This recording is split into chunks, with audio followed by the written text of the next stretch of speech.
Bonjour, bienvenue dans le podcast Oui Oui Banh Mi. Je m'appelle Mégane et en tant que femme franco-vietnamienne qui n'a grandi qu'avec ma partie française, je me suis longtemps questionnée sur ma légitimité, mon identité et sur mon envie de renouer avec mes origines vietnamiennes. Ici, on va parler de ce que c'est que d'être issu de deux cultures différentes et de grandir sans vraiment appartenir à l'une des deux cultures, voire aucune des deux. Si toi aussi tu t'es déjà senti ni d'ici ni d'ailleurs, alors tu es exactement au bon endroit. Pour cet épisode d'introduction, j'avais envie de vous donner un peu de contexte sur pourquoi je fais ce podcast. Je vais bien sûr vous parler de mon histoire, qui n'est pas seulement la mienne finalement, mais aussi celle de beaucoup d'autres personnes. Parce qu'en France, selon l'INSEE en 2023, un enfant sur 3 en France a au moins un parent qui vient d'ailleurs. Mais est-ce que les parents leur feront découvrir leur culture ? Il y a tellement de scénarios possibles. Me concernant, c'est assez particulier. Ma mère est française et mon père est vietnamien. Et quand j'avais 2 ans, ils se sont séparés. Ma mère est celle qui est restée et mon père, lui, il est parti chercher du lait, quoi. Tu es parti sans même que l'on puisse te dire au revoir. Au fond de mon cœur, il reste encore un peu d'espoir. Waouh. Waouh, waouh, waouh. Les vrais auront la rêve de cette chanson. En parallèle, je vais faire un podcast sur la monoparentalité, tiens. Je vais l'appeler Sans repère. La meuf qui cherche pas très loin. Enfin bref. Je disais quoi déjà ?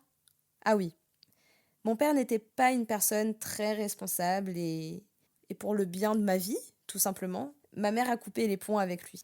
Et puis lui, il a jamais vraiment cherché à revenir, quoi. Bon, après, je vais pas vous spoiler, mais il y a quand même quelques rebondissements dans cette histoire. Mais bon, c'est pas le sujet de cet épisode. J'ai donc été élevée uniquement par ma mère à partir de mes 2 ans, et j'ai grandi sans connaître mes origines vietnamiennes. Et de mon enfance jusqu'à maintenant, j'ai vécu plein de phases différentes. Je me suis beaucoup questionnée sur mes origines, sur mes racines, sur d'où mon père venait. Et ma mère, à son échelle, elle a essayé de m'éduquer sur le sujet. Déjà, elle a jamais caché l'identité et l'origine de mon père. Après, elle savait pas comment écrire son nom. Oui, je sais, c'est cocasse. Et elle n'avait pas ses coordonnées. Donc difficile de contacter le bougre pour lui poser toutes les questions que j'avais. Mais pendant mon enfance, je me rappelle que je lisais des livres sur l'histoire du Vietnam. J'ai aussi pu découvrir la culture à travers la nourriture. Et ça peut paraître très très cliché pour certains et même un peu naïf. Parce que bien sûr que la culture viet et toutes les cultures en général ne se résument pas qu'à la nourriture. Mais quand t'es enfant et que tu as un gros manque en toi, tu essayes de te raccrocher à tout ce que tu peux et pour un enfant, ça veut dire beaucoup. En tout cas, j'ai toujours ressenti un manque en moi. C'est encore un peu le cas aujourd'hui, je vais pas vous le cacher. Alors, je vous rassure, tout va très bien. Je suis très heureuse et je suis en paix. J'ai beaucoup travaillé là-dessus et c'est d'ailleurs la raison pour laquelle j'en parle aujourd'hui et que j'ai envie de partager mon vécu pour que ça puisse résonner chez quelqu'un qui en aurait besoin. Mais oui, ce manque sera toujours là et je pense que c'est un peu comme le deuil. C'est quelque chose qu'on apprivoise et qu'on apprend à vivre avec, mais qui part pas vraiment.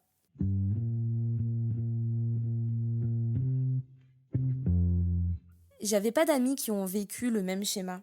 Je me suis souvent sentie seule et incomprise dans cette situation. Et du fait de ma personnalité très dynamique, très positive, j'ai longtemps minimisé mes ressentis à ce propos. Et ouais, j'ai vécu vraiment plein de phases.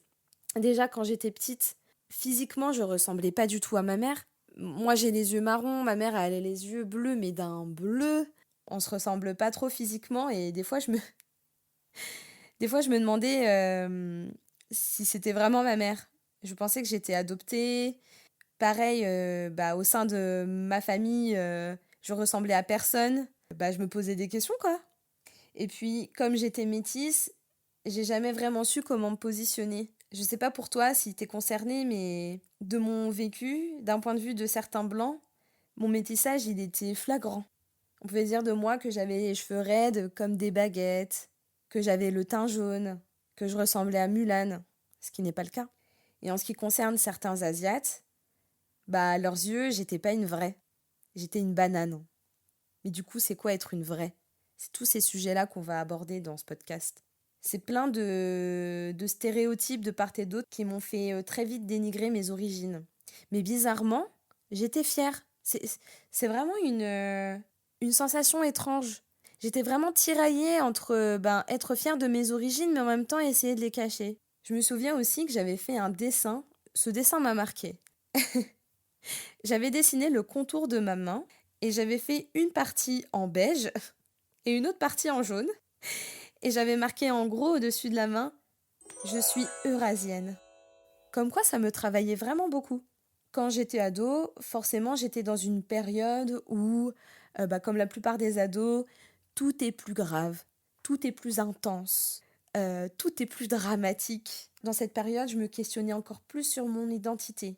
Et c'est là où j'ai commencé à un peu rejeter mon côté viette. À tel point que quand on me demandait mes origines, je répondais juste que j'étais française, par simplicité. Déjà parce que je me sentais pas autre chose que française, mais aussi parce que, franchement, j'avais la flemme en fait. En fait, je vous explique. Pendant très longtemps, à chaque fois qu'on me demandait mes origines, je pouvais pas m'empêcher de dire je suis française et vietnamienne, mais j'ai pas grandi avec mon père qui est vietnamien, donc je ne connais pas. Oh la flemme! Toujours devoir se justifier comme si j'anticipais quelque chose ou ouais, j'avais un peu ce syndrome d'imposteur, donc j'avais besoin d'anticiper des éventuelles questions qui pouvaient me blesser ou des éventuels jugements. Donc je me sentais toujours obligée de sortir cette phrase. À la longue, c'était chiant. Je pense que ça me faisait de la peine. Et c'est vrai que quand on me demandait mes origines et que je répondais que j'étais française et viette, la suite de la discussion, naturellement, c'était « Ah oui, t'es déjà allée au Vietnam? Tu parles vietnamien ?» Et malheureusement, la discussion s'arrêtait là parce que ça me renvoyait à la séparation de mes parents et ça me blessait finalement. Et une fois adulte, disons que j'ai traversé une étape dans ma vie qui a été assez brutale, un peu bouleversante, mais qui m'a permis de faire des rencontres et de m'accepter plus comme je suis. Et c'est un peu comme ça que j'ai commencé ce cheminement de réconciliation. Et aujourd'hui, je peux dire que je me sens vraiment en phase avec moi-même. Je me sens, comme je disais, je suis bien dans ma life. Je suis en paix. Je suis en paix avec tout ça et j'ai envie de me sentir française et vietnamienne sans devoir me justifier de quoi que ce soit.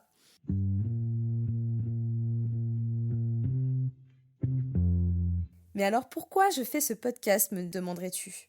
De manière générale, j'avais très envie de faire un podcast. J'avais envie de m'essayer à cet exercice depuis un bon moment, peut-être bien 2 ans. Pour un peu plus de contexte, j'ai créé un compte TikTok qui est un média sur la culture photo. Et c'était une expérience super cool parce que ça m'a permis d'en apprendre plus sur le montage vidéo, rechercher des sujets, scripter, se documenter, se renseigner et puis faire la voix off, poster et partager à des gens qui sont tout aussi passionnés, créer une petite communauté. J'ai vraiment kiffé. Et d'ailleurs, à cette période, je m'étais dit, tiens, je vais faire un podcast autour de la culture photo. Et d'ailleurs, j'avais déjà préparé mon premier épisode, c'était la dernière photo de Tupac. Mais j'avais plus vraiment envie de parler de photos. Et j'avais envie de faire un podcast sur un thème totalement différent et un peu plus personnel sur lequel je pouvais creuser. Et puis voilà, j'avais envie de faire quelque chose d'un peu plus spontané que de la création de vidéos. Alors là, pour cet épisode, je ne me suis pas filmée. Peut-être que je le ferai, mais franchement, j'avais grave la flemme. J'avais vraiment envie de me lancer comme ça, sans outils, parce que je ne suis pas professionnelle, contrairement à Morgan Makeup. Je ne suis pas professionnelle, ok? Je ne suis pas professionnelle. Je suis amatrice.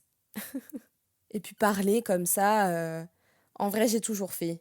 Quand j'étais petite, je jouais dans ma chambre seule parce que mon père m'avait abandonnée. Je rigole, hein. Mais voilà, n'empêche que j'étais seule et que je jouais beaucoup seule dans ma chambre. Mais mine de rien, je trouvais plein d'inspi. Ma créativité, c'était un puits sans fond. Donc je trouvais plein d'occupations et l'une d'entre elles, c'était de m'inventer des interviews. Sachez que j'étais fan de quelqu'un. Elle s'appelle Séverine Ferrer. Séverine, si tu m'entends, big up. Merci pour tout ce que t'as fait pour nous, les enfants des années 90. Non, mais Séverine Ferrer, c'était quand même quelqu'un, quoi. Elle était là, elle était trop mignonne, elle était fraîche, elle interviewait toutes les stars. J'avais envie d'être comme elle. Donc forcément, non seulement je jouais la chanteuse ou l'actrice qui s'inventait des interviews pour la promotion de son film ou de son album, mais aussi je pouvais très bien jouer à Séverine Ferrer. Je pouvais faire les deux. Bon, aujourd'hui je suis ni une chanteuse ni une actrice, donc je peux très bien encore jouer à Séverine Ferrer. Je n'interviewe pas encore des stars, mais ça pourrait arriver. Beyoncé, par exemple. Beyoncé, big up à toi si tu m'écoutes. Merci pour tout ce que tu as fait pour les enfants des années 90. Bref, je m'éloigne énormément, je suis vraiment navrée. Mais en même temps, c'est mon podcast et je fais ce que je veux. Mais oui, pourquoi je fais ce podcast ? Donc, numéro uno, très envie de faire un podcast. Et surtout, je le fais pour moi. C'est un exutoire qui me permettra de m'exprimer à ce sujet, de laisser une empreinte, tel un écho qui pourrait résonner chez quelqu'un. C'est important de parler de sujets qui nous tiennent à cœur. Je sais pas toi, mais quand j'étais petite, j'aurais aimé entendre des personnes parler de ce sujet pour moins me sentir seule et me sentir plus comprise. Donc voilà, à travers ce podcast, j'aimerais que ce soit un lieu où se rassemblent les personnes qui, comme moi, ont 2 parents issus de cultures différentes et qui ne connaissent pas ou peu la culture liée à leurs origines. Ça concerne aussi les personnes adoptées, par exemple, qui n'ont malheureusement pas eu la chance de connaître leurs origines pour différentes raisons. L'une des raisons, ça pourrait être parce que les parents adoptants n'ont pas pris la peine d'en savoir plus sur la culture de l'enfant qu'ils ont adopté, que ce soit conscient ou non, hein. Il y en a qui le font peut-être pas exprès, mais ça reste quand même blessant pour les personnes adoptées. Ça concerne pas toutes les personnes adoptées, il y en a qui le vivent très bien, mais d'autres ressentent un besoin intense, voire viscéral, d'en savoir plus. Et c'est vraiment dur pour la construction d'une personne qui se cherche sans cesse. D'ailleurs, je suis consciente que les personnes qui ont un vécu similaire au mien ne se sentent pas du tout concernées, hein. Il y en a sûrement qui n'en ont rien à péter. Et tout va très bien. Et c'est ok. Oh là là, ça y est, je l'ai dit. Je suis trop émue. Je suis officiellement une podcasteuse. Et c'est ok. Je peux rayer cette phrase de ma liste de podcasteuses. Et j'espère que je ne le dirai plus jamais.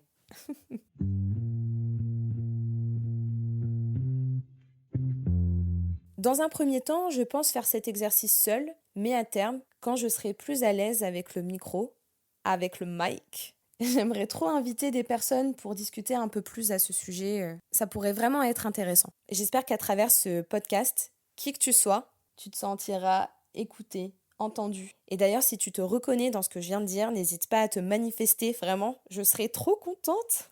Et si tu n'es pas concerné, t'es quand même plus que bienvenue ici parce que c'est cool qu'il y ait des gens ouverts d'esprit et qui souhaitent un peu mieux comprendre les autres.